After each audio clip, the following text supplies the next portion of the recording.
Sì, ti dirò la verità. Sì, io sarò come tu vuoi. Ciao Romanisti, I'm Gigio. Ciao ragazzi, Peter. And we're part of Roma Club Philadelphia. We're going to talk a little Roma news, catch up on everything that's been going on over the past couple of weeks. So we're going into the international break on a down note, hoping just to relax, enjoy a little Azzurri soccer.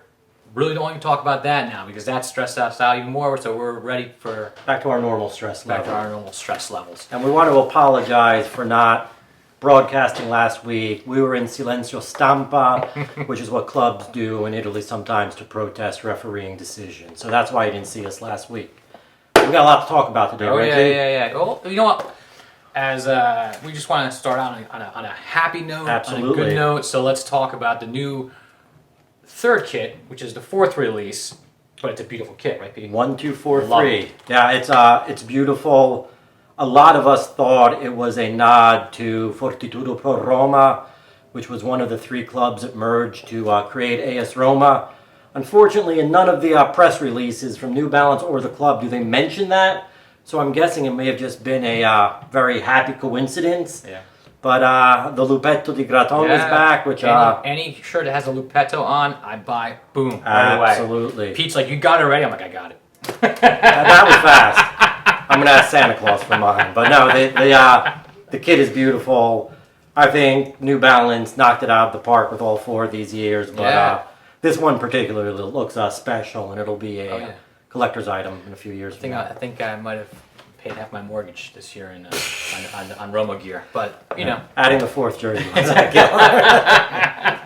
All right, so on to more good news. It looks like a Primavera player has made the roster full time, and Rima Darbo has signed till 2026 with the Capitals. Great. He's we saw him briefly last year with Fonseca. Mourinho has had him up with the first team all year, and he's alternated some really quality performances for a young kid with some not so quality performances. But when you're a teenager in your first experience in Serie A, I think it's a kid has a future. Oh yeah. Hope it's with us. Especially now, we're so many months in, and Mourinho is really seeing who he likes and who he despises. It seems like that there's a two splits there. He likes people or he hates them, and that's what. Yeah. And so he's in that camp of Mourinho likes. Yeah, no, absolutely, and I think it goes to Mourinho does not want Villar or Diawara on the team, and he's put Darboa ahead of them. He's a coach; it's his call. Yeah. I'm good with it. Kid has a lot of promise. Hopefully, he gets to show that in a Roma jersey. Also rumored, it's not a done deal yet, that Mancini will be extending his contract to 2026. We'll talk about that when it's official because I know people have conflicting feelings about him. Yeah, I do too. But Again, until we see the numbers, we really can't comment on it. But he's like a bull in parade sometimes. Yeah, no, exactly. He has the De Rossi vein. He's all energy, but then sometimes it also gets a little sleepy. He seems to be lacking in some fundamentals. So we'll transfer into not so happy talk here. Venezia, Roma. So that's where there was a little bit of sleepiness in that D back there. I mean, Also, we'll start out talk about the lineup, which was very interesting, right? I think that's the more interesting thing to talk about. I'm 3-4-1-2. Fucking sick about talking to the referees. Yeah. Again, the Cristante penalty was invented. There was a foul on Ibanez right before that play. And I think a lot of you saw afterwards that we didn't even notice watching the game is... Yeah. Abe Temi was bear hugging the box with Aureliano looking right at him and no whistle at all. That was scandalous. It is, and it's... I understand how the league doesn't get involved with that. They're the ones pushing it. That's why they don't get involved. It's what they want. That's bullshit. But again, we want to be, forward thinking this week. That's all we're going to say about the referees. Yeah. What was interesting about that game, G? Well, Mourinho threw away his favorite 4-2-3-1, right? He did. So you had the 3-4-1-2. You put Tammy, Shumo up front, right? Yeah. Very interesting. And I think Tammy had his best game in a while with Shomurodov up front with him. And what's really interesting this week, Gigio, and I'm assuming we're going to stick with the 3-4-1-2, is who plays behind the two strikers. Yes. Because Pellegrini trained with the team today, along with Kumbulla. A lot of people are saying Zaniolo. Well, that's what everyone was saying Yeah. up until today. Now, I don't see Mourinho moving Pellegrini from his spot. So does that mean Zaniolo starts on the bench? Or does he start up front with Tammy as a seconda punta? Well, I have no idea. Yeah. I'm asking, but I have. One thing we've learned from Mourinho this year is while he's very predictable, we've been unable to predict him.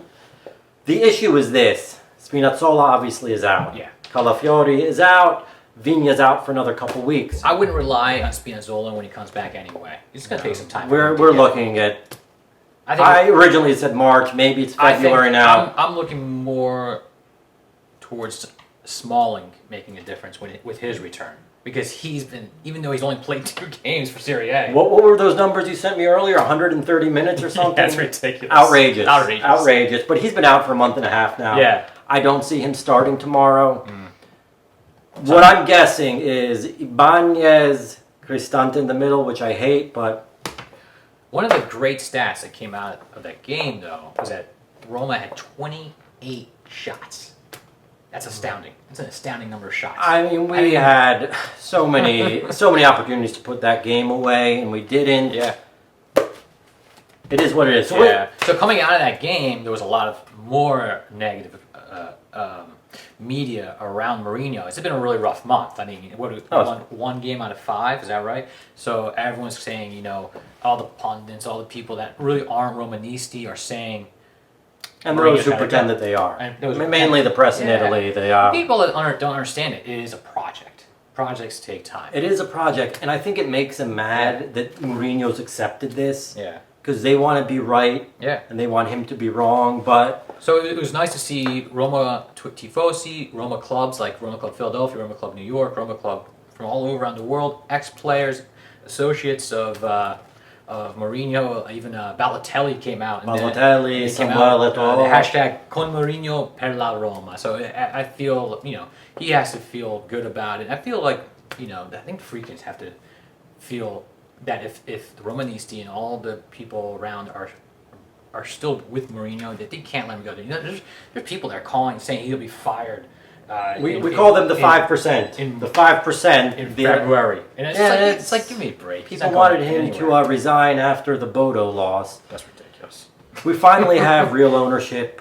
We have a real coach. Yeah. I have full confidence in Thiago Pinto. He's young, but he seems like a serious guy.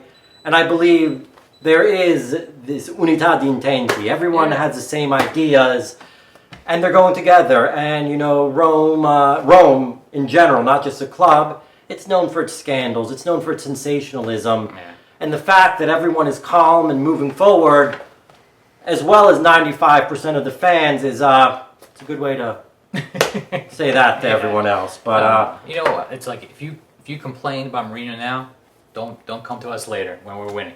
So, yes, you know? Exactly. So, with all that happening, Mourinho's going to grow, the team's going to grow. We did the January transfer window is coming up. It looks like Reynolds pretty much is out the door. You know, his people have come to Rome. I don't know if you saw that, and you know they're going to talk about transferring him already. He said his preference was England. I don't see any Premier League club that would be interested in him. And that's not a knock on the kid. It's just a different level. Maybe Championship. Maybe in the Championship, but that would mean his future's not with Roma. Yeah. If he wants to have a future in Serie A with Roma, he needs to learn the league. Yeah. That being said, he's 19. I don't want to crap on him. Yeah, I think if he leaves, I'm fine. I think, you know, a nice stint in Cagliari or Sassuolo would be... Sassuolo, yeah, they make players there. That'd be a good spot. But it looks like, you know, there's number 2 coming in for Karsdorp, maybe a replacement for Karsdorp. You have Sampdoria Berzinski. You're half Polish. How do you pronounce that? And then Man U's Diego Dalot. Dalot? Yeah. Dalot. He was with Milan the second half of last year. Solid player. Mu likes him. I'd be happy with him. Did you see the price tag? 15 million.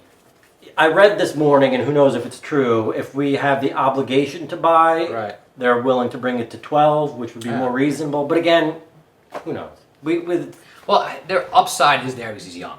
26. He's young. He knows Because Serie A. He did 6 months with Milan. I feel like with this project, they shouldn't bring anybody like over 27, 28 in. Well, that would rule out Berezzinski. Especially like, big money. Well, I don't think that they want to spend big money on No, it. maybe 5 million, Right. maybe. But That's like a band-aid. there's a few things, and we're running out of time. But Yeah. Karsdorp's 26. We extended his contract. It looks like we want to rely on him. If you put Dalot in there, he could easily start ahead of Karsdorp. We don't know. Whereas Berezzinski would just be a replacement, just Yeah, that's what I'm saying. Band-aid. sub-player. Yeah, Sub-player. so You don't know how long he's going to be there. All right, so we got Genoa, Roma, Sunday, 2:45. We have some players coming back, like you said, Pellegrini, Kumbula, maybe Smalling off the bench, maybe starting. we don't know. We don't know. Maybe we know. Can I go all script? Yeah. Anyone that can guess the starting lineup and get it to us by Saturday at noon, we will send you some Roma Club gear. Yeah, let's do it. I like that. Whoever can guess it. Yeah. If it is- more than one person guesses it, we will send out multiple T-shirts. I'm going to say. And I will I'm gonna split the say- voters I'm going to 50-50. say. I'm going to say Mkhitaryan will not be in that lineup, right? Yeah, a lot of talk. And the question is, will we see the 3-4-1-2, 4-2-3-1? 99% sure it'll be a 3-4-1-2.